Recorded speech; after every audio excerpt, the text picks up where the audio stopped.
Welcome to the deep dive. So if you ever felt like your life is sort of guided by a rigid script you wrote when you were, I don't know, 7 years old, Right. or if you've wondered why some people thrive through cooperation while others just crash and burn through selfish ambition, you've definitely come to the right place. Mm. Today, we are taking a deep dive into the foundational work of Alfred Adler and his really practical framework, individual psychology. And it is so practical. Adler's work is such a crucial intellectual waypoint because he broke away from the main psychological currents of his time. Oh, absolutely. He was going against the grain for Yeah. sure. Primarily Freud. Exactly, Freud. He offered a fundamentally different view of humanity. The core of this theory, right from the start, is that the individual is a purposeful, socially embedded, goal-directed whole. Yes, that holistic view is the necessary starting point. Yeah. I mean, Adler was part of Freud's inner circle in Vienna Right, for a while. for a while, yeah. But the split was, it was inevitable because of this core philosophical difference. What was it, exactly? Well, the early psychoanalytic focus was all on tracing causality back to unconscious sexual or aggressive instincts. Looking backward. Always backwards. Adler shifted the focus entirely forward. He argued that human behavior is driven by chosen goals and our own creative interpretations of life. We create meaning. We don't just react to the past. That reframing is so powerful. So our mission today is to unpack the key concepts, the engine, the GPS, and the moral compass that give you a comprehensive shortcut to understanding human motivation from this Adlerian perspective, We want you to walk away seeing behavior less as a random reaction. and more as a goal-directed strategy. Let's start with the foundational engine of the whole system. Sounds good. Okay, so if we're looking for the basic motivating force in Adlerian thought, it's the striving for superiority or perfection. Now, hold on, because that word superiority can be really misleading. It really can. People hear that and they immediately think of domination. Exactly. But the sources are clear. This isn't about crushing your neighbor or becoming some dominant CEO. It's the human drive toward competence, toward mastery, self-realization. And ultimately achieving a feeling of significance. It's that upward, life-affirming movement toward becoming whole. So where does that striving come from? What kicks it off? Adler argues it's rooted in inferiority feelings. I mean, think about it. Every single person begins life in a state of absolute dependency, You're born small, weak. totally reliant on others, instantly aware of your shortcomings relative to the big, competent adults around you. And that's not a bad thing, in his view. Not at all. These feelings of smallness, of dependency, they're completely normal, and crucially, they are productive. They create the initial tension that says, I'm not where I need to be, so I have to move forward. So no inferiority, no motivation. Pretty much. If there were no gap between where we are and where we want to be, we'd have no reason to strive at all.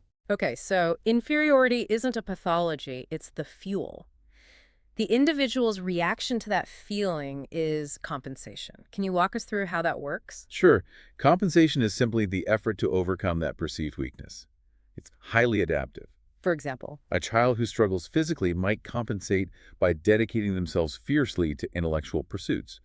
Or the person who feels socially awkward might compensate by developing an incredible skill in music or art. achieving significance in a different way. Exactly. It's developing skills or attitudes designed to make us feel competent in the face of that deficiency. This all sounds entirely healthy so far, but this is where the system can, well, it can misfire. It can. If the compensation becomes rigid or exaggerated, we stop developing productively and instead develop a complex. And here's where it gets really insightful for understanding difficult behaviors. Exactly. When the striving goes sideways, it just hardens into this protective, self-defeating structure. The classic examples of the two complexes. The inferiority complex. That's the retreat. It's chronic self-doubt, lethargy, withdrawal. The person has basically given up on the upward striving because they feel the task is impossible. So the feeling of inferiority becomes paralyzing. Yes, completely. And the flip side is the superiority complex. And this isn't real confidence, it's a facade. Right. It's grandiosity, boasting. Or an intense need to control and put others down. Fundamentally, the superiority complex is an overcompensation. It's a frantic, rigid strategy to mask a profound, underlying feeling of inadequacy. So they don't feel superior at all. Not for a second. They're just desperately trying to act superior to avoid that terrifying feeling of being inferior. That's the key takeaway for you, the listener. Whether a person withdraws or boasts, Adler wants us to look past the symptom and ask, what's the ultimate goal this behavior serves? And it's always an attempt to achieve significance or just feel safe. So we have the engine, this striving fueled by inferiority. But how does this engine get directed into such specific, sometimes destructive paths? We need a GPS. And this brings us to the lifestyle, or Lebenstil, this unique template of beliefs and strategies that's formed in early childhood, and it dictates everything. It really does.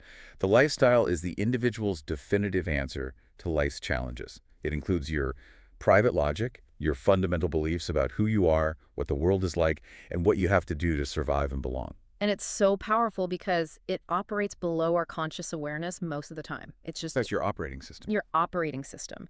And if the lifestyle is the OS, then the fictional finalism or guiding fiction is the destination programmed into the GPS. This is one of the most fascinating ideas in his work. How can a fiction guide real-world behavior? It's the ultimate, subjective, unprovable goal that a person orients all their actions toward. We aren't guided by objective facts, but by these imagined ideals of what completion looks like. A personal North Star. That's a great way to put it. For instance, a person might live by the fiction, I must be perfect and never make a mistake.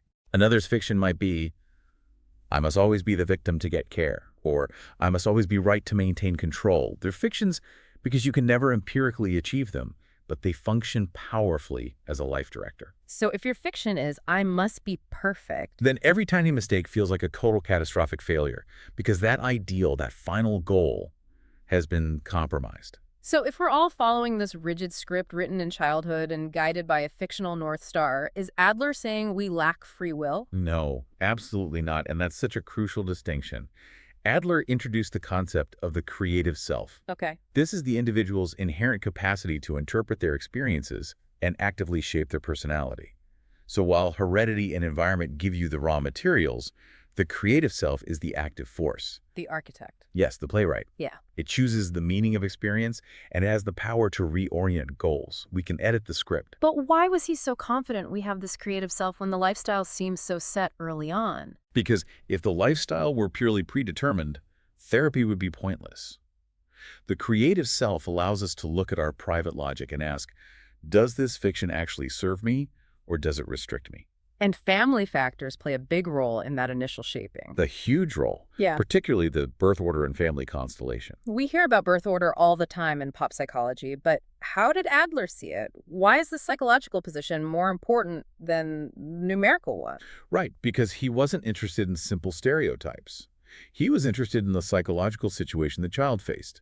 The firstborn position, for instance, is one of power, but then the child gets dethroned by the second child.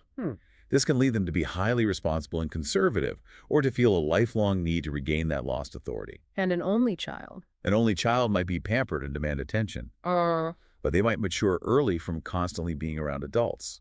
The key isn't the number, it's the child's subjective view of their position that influences their private logic. So the lifestyle, driven by this fictional goal and shaped by early influences, determines how we strive. Exactly. But there has to be a measure of whether that striving is healthy or pathological. And that measure is the social interest, or Gemeinschaftsgefühl. This is the absolute central pillar of psychological health for Adler. What exactly does that mean? Social interest is this innate but underdeveloped sense of belonging, cooperation, and community. Okay. It's the recognition that our problems are fundamentally social problems, and that real significance can only be found by contributing to the welfare of others. It's moving from I to we. So the entire measure of mental health is tied to this. Adler essentially argued that, yes, if a person is stuck in a rigid, self-serving lifestyle, Yeah. if their striving is just for isolated personal gain, ignoring the community, that is the root of neurosis, of antisocial behavior, of most major mental health challenges. Because they've failed to shift their focus from overcoming personal inferiority to contributing to the common good. That makes the contrast so stark. The healthy person has a high degree of social interest. Their striving is flexible, cooperative, aimed at realistic goals. Goals that benefit everyone. They deal with inferiority by contributing competence. Whereas the unhealthy person is defined by a deep lack of social interest. Their goal is purely self-serving, maybe even hostile or fixated on that isolating fiction. Like the person with a superiority complex who has to put everyone else down to feel tall. So what does this all mean for us? If we recognize these concepts in ourselves, how do we apply this framework to change our own rigid scripts? Well, the application of Adlerian principles, especially in therapy, is incredibly optimistic and educational. It's not about dredging up the past. Not endlessly, no. It's collaborative. It focuses on revealing the hidden purpose behind your symptoms. The goal is always to help you discover your mistaken beliefs, increase your social interest, and choose more adaptive, cooperative goals. Okay, let's use the concrete examples from our sources. Let's start with the teen who's constantly acting out, skipping school, defiance. How does the Adlerian approach shift their strategy? The clinician immediately looks for the purpose. The teen's destructive behavior is rarely random. It's a mistaken strategy for getting significance because they feel inferior in constructive areas. Their private logic is. Their private logic might be, I only matter when I disrupt things. The work involves interpreting that goal for them. It seems like when you cause trouble, you feel important because you get so much attention, even if it's negative. And once they see the purpose. The creative self can be engaged to select alternate competence-building strategies, like succeeding in a sport or a creative pursuit that earn genuine community connection, not just disruptive attention. That's a fundamentally different approach. Let's look at the other example. The perfectionist executive. Highly functional, but suffering. This person is driven by the fictional finalism of I must never fail. They're overworked, exhausting their staff, terrified of delegating. Their problem looks like a strong work ethic, but it's actually a defense mechanism against feeling inferior. Exactly. So the therapy confronts that fiction. Right. Their private logic says failure equals worthlessness. The intervention helps them see that this goal is impossible and harmful. They learn to set realistic standards, to tolerate mistakes, and most importantly, to shift their striving from hyper-individual control to developing mentorship and team reliance. The goal transforms from self-protection to social contribution. You got it. So for those of us doing self-reflection, what specific therapeutic methods can we, use on our own? You can start with a simplified lifestyle assessment. A key technique is exploring your early memories. Why those? Adler didn't see them as literal facts. He believed that out of the millions of memories we have, the ones we consciously hold on to are actually the best metaphors for our current lifestyle. So you ask yourself, What recurring themes? Feelings of abandonment, conflict, achievement, fear dominate your earliest memories. Those are often clues to your core private logic. what else? Also, practice the interpretation of goals. When you procrastinate or feel stuck, ask yourself, what purpose does this symptom serve? Okay, give me an example. If you procrastinate on a big project, the purpose might be to protect your self-esteem. If you rush, you can say, I only failed because I rushed, avoiding the risk that you might try your absolute hardest and still fail. Which would compromise the core fiction of your competence. Exactly. And I love the practical application of acting as if. It encourages people to actively engage that creative self. It's the ultimate behavioral bridge. If you want to be more confident, you start acting as if you already are. You experiment with new behaviors, the external action starts to influence the internal reality, and you gradually build competence. It's an active reorientation, not passive analysis. The influence of Adler on modern psychology is so often underestimated. Our material points out his huge impact on later schools of thought. He was really a precursor, wasn't he? Oh, absolutely. When you look at modern action-oriented therapy, Adler is everywhere. His emphasis on cognitive patterns, goals, and changing mistaken beliefs made him a clear forerunner of cognitive behavioral therapy, CBT. And humanistic psychology. His holistic view and emphasis on potential definitely paved the way for humanists like Maslow and Rogers. And his focus on family dynamics and sibling roles laid the groundwork for modern family therapy. His strength is the optimism and the practicality. It's a theory that says it doesn't matter what happened to you, you can change your interpretation and your direction right now. And it's so applicable to everyday life coaching, education, parenting. It offers a powerful ethical dimension by linking individual resilience directly to social contribution. The focus is always, how can I be useful? But like any theory, it faces challenges. We have to ask about the scientific rigor. Of course. For concepts like the fictional finalism and the creative self, researchers find them pretty abstract and hard to operationalize for empirical study. You can't put a guiding fiction under a microscope. You can't. And what about the famous birth order claims?